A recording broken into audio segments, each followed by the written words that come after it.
Eu não tenho absolutamente nada na memória antes dos 7 anos de idade.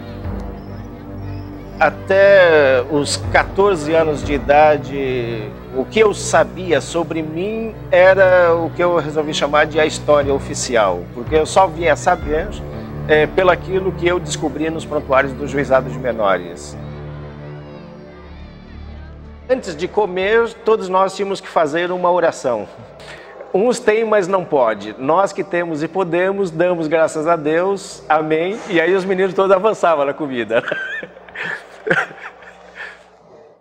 E aí veio diante de mim, eu era muito pequenininho, veio diante de mim uma senhora crioula, muito alta, forte, o cabelo muito cheio, com 2 pacotes de supermercado debaixo do braço, um em cada braço. E ela se abaixou para me abraçar, mas eu saí correndo, me escondi no meio do bosque lá. E essa é a primeira imagem que eu tenho de vida.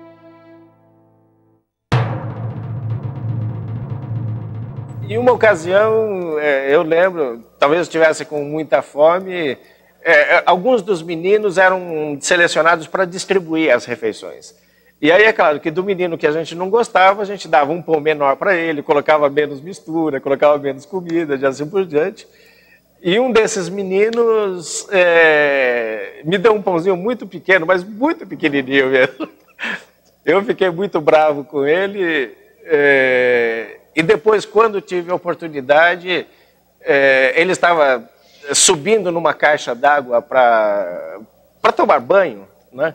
Eu fui lá e prendi esse menino dentro da caixa d'água, coloquei a tampa e ele ficou por 2 dias preso nessa caixa d'água. Foi uma das coisas que motivou a minha transferência para São Paulo. Ninguém sabia que ele estava lá. E isso fez com que me mandasse para o RPM, que era a Unidade de Infratores. Durante todos os 10, 11 anos que eu passei lá, talvez eu tenha apanhado todos os dias. Ele preferia apanhar do sarrafo de madeira, porque a correia de motor deixava marcas, machucava mesmo a pele, né? E deixava marcas muito profundas que nunca mais saíam depois. E o cacetete de borracha também queimava a pele e deixava marcas muito, muito fortes, por vezes nunca mais sai.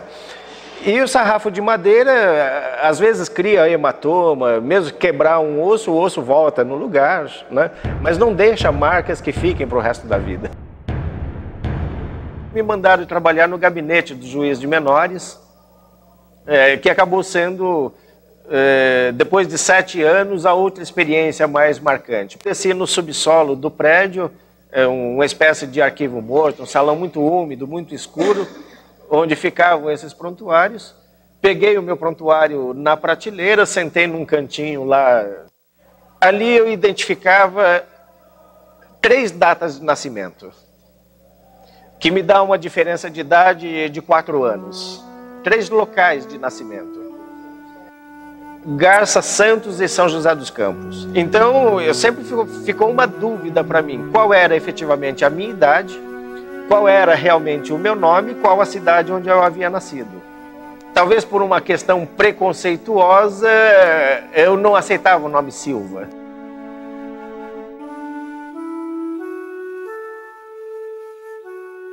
Eu comecei a dormir naquelas casas vazias, abandonadas, para vender ou para alugar, né? Eu fiquei em toda aquela região dos Jardins e do Ibirapuera, ou mesmo no Parque do Ibirapuera. O que se furtava era roupa, comida, tênis, por vezes bicicleta, um eletrodoméstico, pão e leite nas casas, frutas, verduras, legumes do Ceasa. Pegava jornais e revistas.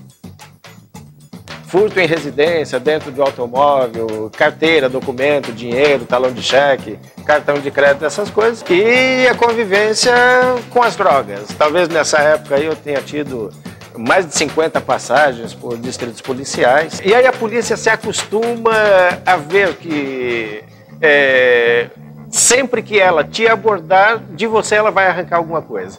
Para arrancar as coisas, era muito comum o afogamento, o pau de arara e os choques. Eu fui para a casa de detenção a primeira vez em fevereiro de 79, no Carnaval. Na segunda vez eu fui preso em Belo Horizonte, com cartão de crédito, com talão de cheque, comprando ouro e joias em joalherias lá. Aí todas as dezenas de processos, inquéritos que eu havia assinado em delegacias, com tantos outros nomes, aí aparece tudo. Então, vem uma primeira condenação e depois vai pipocando um processo, uma condenação atrás do outro. Eu cheguei a ficar com 18 anos de sentença.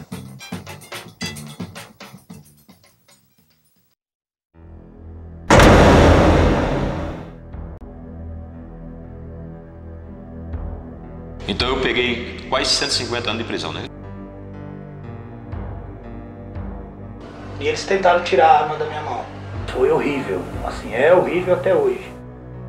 Eu estou no COC porque, em virtude da minha função de ex-sargento da Polícia Militar. A massa carcerária, ela não suporta um ex-policial perto. Ele tem que viver preso dentro de um lugar preso.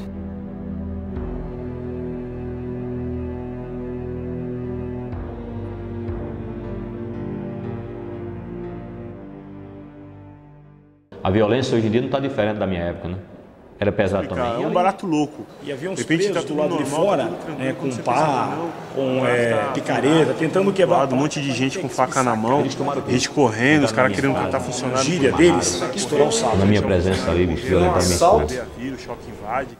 E eu fui baleado trocando Fui tiro baleado, né? com Tomei um tiro na barriga, tomei um tiro no joelho. Infelizmente, passou um tiro levei na a cabeça pior. de raspão. A mulher que eu tava com ela foi Perdi a baleada. mão esquerda, E eu puxei aquela arma e dei um tiro o e balei o rapaz. esquerdo, Em dois cantos também. baço e um terço do meu Suor canto. de trabalho.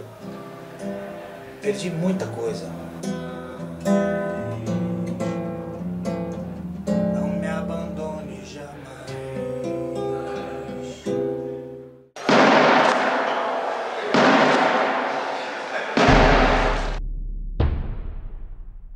Realmente tem que funcionar rápido, né? Você tem que ficar ligeiro, tem que pensar rápido, né, meu?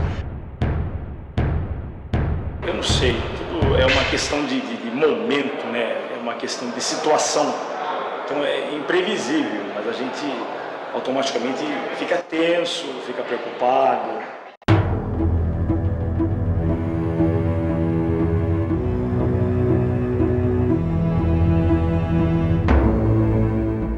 Eu acabei encontrando dentro da prisão muitos dos meninos que haviam sido internados comigo na FEBEM ainda crianças.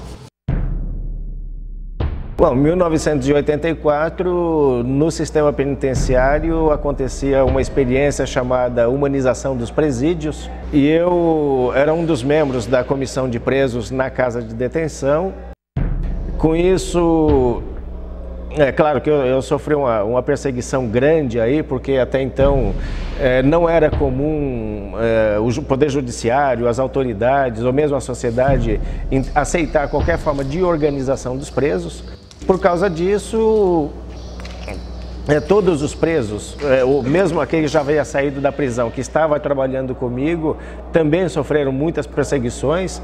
Hoje estão todos mortos, né? Eu sou o único vivo sobrevivente desta época.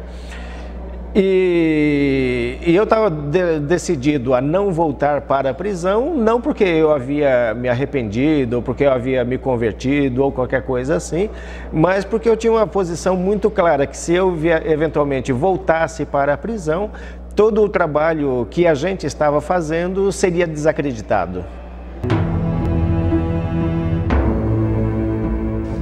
Depois de cumprir a minha terceira pena na casa de detenção em 1984, fiz então o supletivo, fazendo as 120 provas em 120 dias.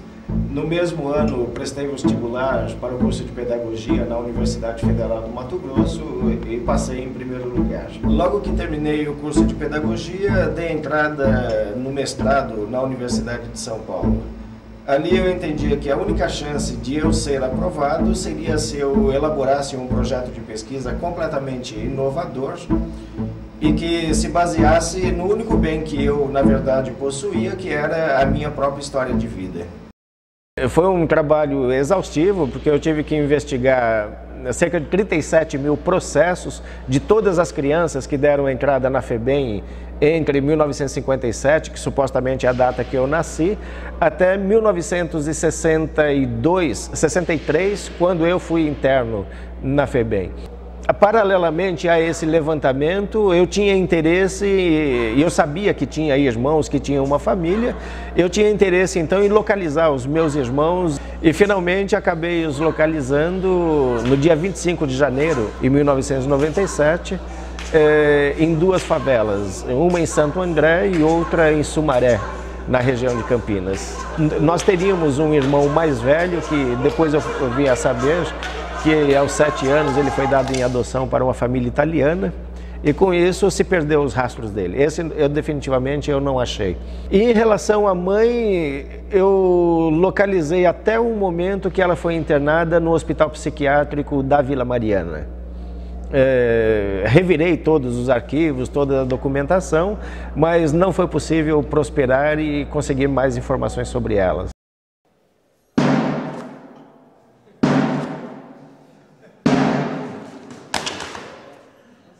E eu já conhecia as experiências com teatro que se fez dentro das prisões, particularmente o que a Ruth Escobar tentou fazer, né? Mas depois das experiências em 84 ou 85, praticamente ficaram proibidas as experiências com teatro dentro das prisões.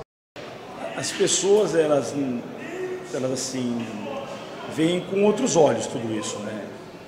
Mas de antemão há uma certa, como é que eu diria, um preconceito com relação a isso. Mas depois é óbvio que haverão comentários, haverão brincadeiras, e a gente tem que saber lidar com tudo isso. Né? Obrigado, obrigado.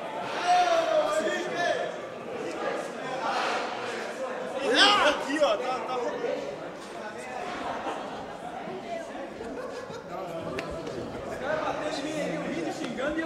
Vem cá, um salve pro Jorge aqui, ó. Bem, eu já estou há 3 anos fazendo teatro em presídio e para mim o básico mesmo rola com a questão da emoção. É um ambiente diferente, você encontra propostas para trabalho. A gente lida um pouco com muitas dificuldades, mas você percebe que o resultado é outro. Porque você percebe o cara do jeito que ele entra e como aos poucos ele vai construindo uma mudança. Eu acho que para mim esse é o ponto fundamental. A grande questão é você ver a evolução dessa pessoa e o quanto que ela ganha de postura, de modificação e diria de própria análise de vida. A violência, ela impera no sistema penitenciário, infelizmente. E um trabalho como esse, ele é uma coisa que foge totalmente à violência.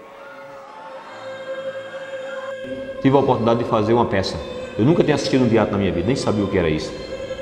E hoje eu fui pela primeira vez, tive a oportunidade de vestir uma roupa e atuar como ator. Fiz o papel de Jesus Cristo. Olha o papel que eu vim fazer, né?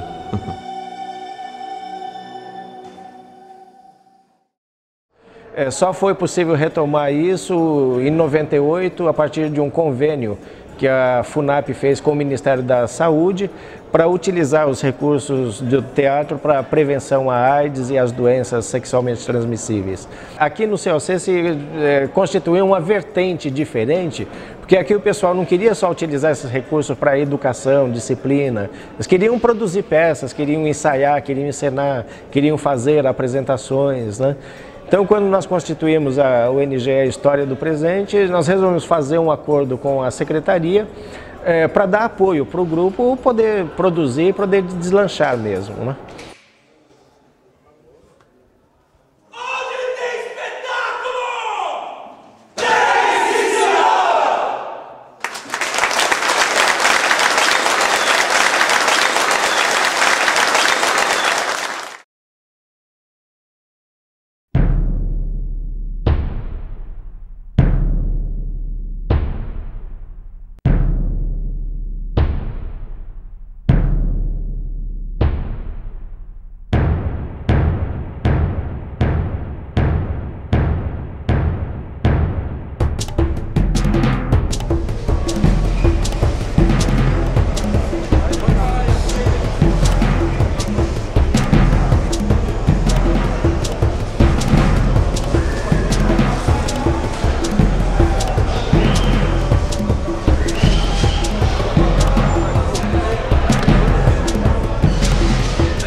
1/3 da população carcerária no Brasil é oriundo dessas instituições tipo o FEBEM. Esse sistema de internação de menores, eu me convenci de que a passagem natural para o sistema penitenciário é um fato, isso acontece.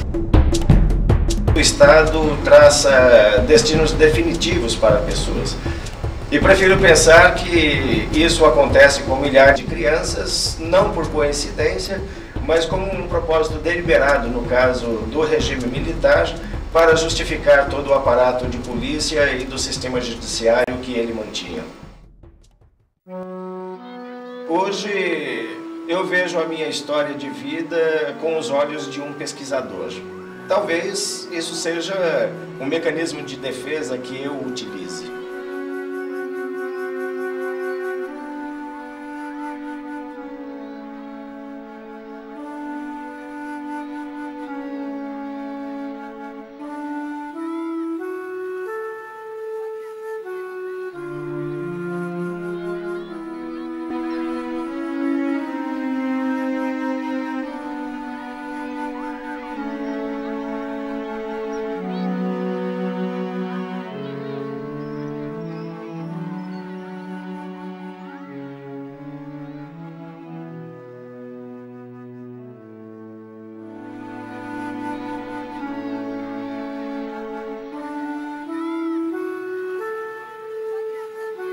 Mm-hmm.